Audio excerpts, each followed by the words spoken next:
छत्रपती महाराज छत्रपती संभाजी महाराज यांना आपल्या सगळ्यांच्या वतीने त्रिवार मानाचा मुजरा करतो। भारतीय घटनेचे शिल्पकार महामानव डॉक्टर बाबासाहेब आंबेडकर यांच्या पवित्र स्मृतीला वंदन करतो। मराठी मनाचे मानबिंदू हिंदुहृदय सम्राट आदरणीय सरसेनापती बाळासाहेब ठाकरे धर्मवीर आनंद दिघे साहेबांनाही वंदन करतोय।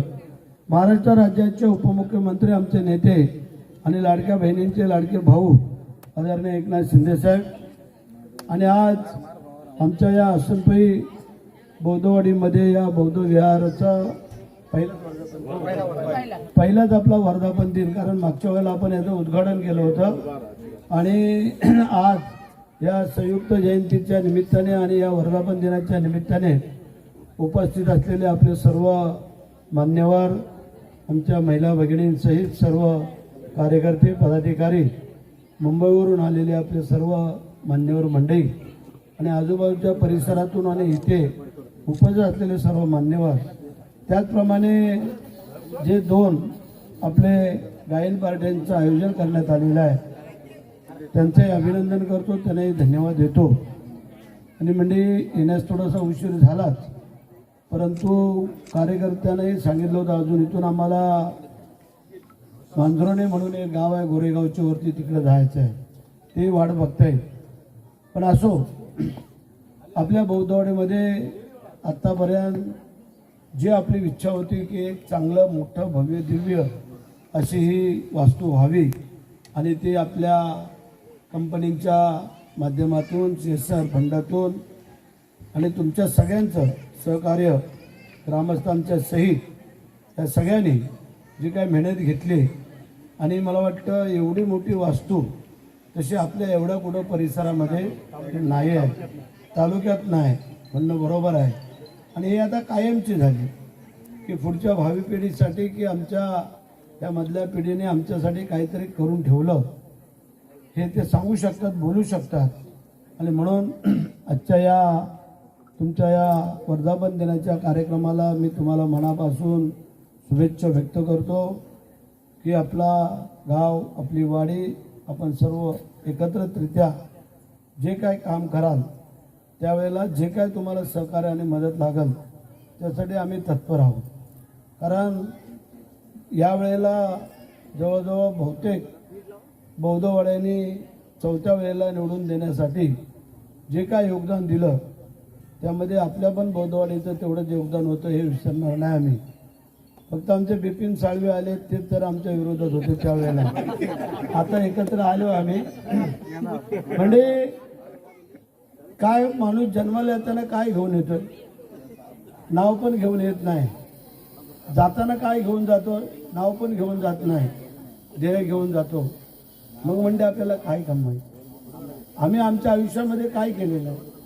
4 वेळेला तुम्ही एका सामान्य शेतकऱ्याच्या मुलग्याला आमदार केलं म्हणून आज मी मंत्री म्हणून आलेलो आहे।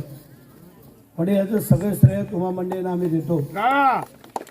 आणि आज म्हणजे आम्ही त्याला पात्र का ठरलो तुमच्या लक्षात असणं गरजेचं आहे। जसा छत्रपती शिवाजी महाराजांना रायगडवरती पोलिसांची मानवंदना सलामी दिली जाते, त्याच धर्तीवरती 20 मार्चला आपण गेली 3 वर्ष जरी एकनाथ शिंदे साहेबांच्या माध्यमातून बाबासाहेबांना आपण पोलिसांची मानवंदना द्यायला सुरुवात केलेली आहे। आपण पाहिलं असाल की 20 मार्चला सलामीचा कार्यक्रम कशा प्रकारे केला जातो। त्याच्या अगोदर पण बरेचसे राज्यकर्ते झाले, त्यांना का करता आलं नाही आम्हाला नाही माहिती। त्यानंतर यावेळेला 99 वर्ष 1927 मध्ये 20 मार्च 1927ला डॉक्टर बाबासाहेब आंबेडकरांनी ज्या 14 तळ्याचा सत्याग्रह केला आणि त्याला 100 वर्ष पुढच्या वर्ष होत आहे 2027 मध्ये।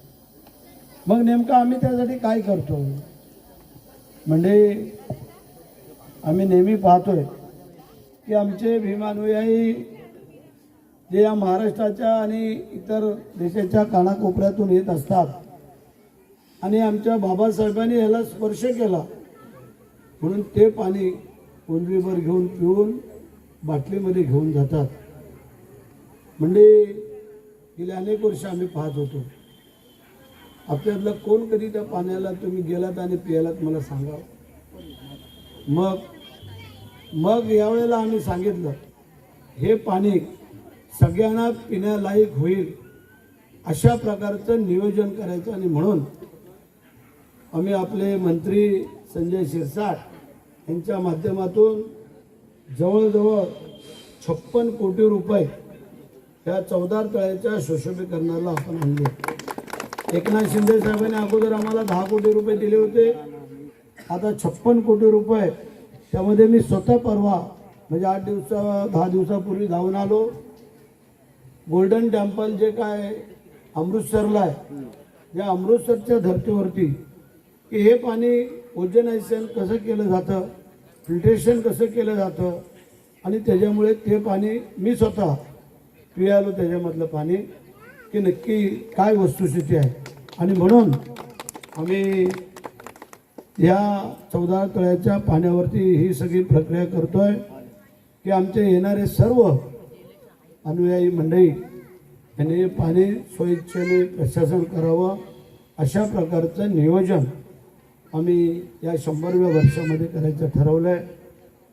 आम्ही पाणी उपसायला सुरुवात केल्यानंतर काही वेळेला अडथळे आले, ते अडथळे पण आम्ही दूर केले आणि आता पूर्ण पाणी त्यातलं काढलं. आता पाणी काढायचं बोलल्यावर त्याच्यामध्ये गाळ आहे, तो गाळ काढायचा बोलल्यावर JCB उतरवणं खाली गरजेचं होतं. पायऱ्या आम्ही त्यातल्या काढल्या. काही आपल्या लोकांच्या पोटामध्ये दुखायला लागलं, पण नेमकं त्यांना कळायला पाहिजे ज्यावेळेला आम्ही 56 कोटी रुपये खर्च करणार त्यावेळेला आम्ही त्या पायऱ्या व्यवस्थित करणार नाही का.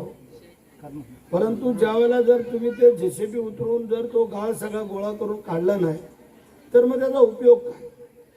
माझी विनंती आहे तुम्हा सगळ्या मंडळींना, जिथं चुकत असेल तिथं दाखवा, त्याची सुधारणा करू. पण जिथं चुकत नसेल, जिथं चुकीचं कोण करत असेल तर त्याला वाकवल्याशिवाय राहणार नाही. हे पण मी तुम्हाला सांगू इच्छितो.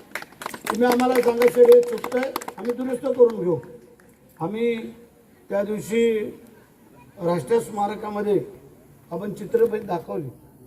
त्यामध्ये आम्ही तुम्हाला सगळ्या संघटनांना बोलवलं आणि विचारलं तुम्ही त्या पहा, ह्याच्यामध्ये काय कोणाला सुधारणा करायच्या त्या सुचवा, त्या आम्ही घेतो आणि त्या आम्ही त्या दुरुस्त करू. कारण कधी कधी होतं, आता आर्किटेक्चरच हे सगळं बनवतात, तरी पण आपल्यातली काही तज्ज्ञ मंडळींनी थोडं काही सूचना मांडल्या, त्या आम्ही स्वीकारल्यात.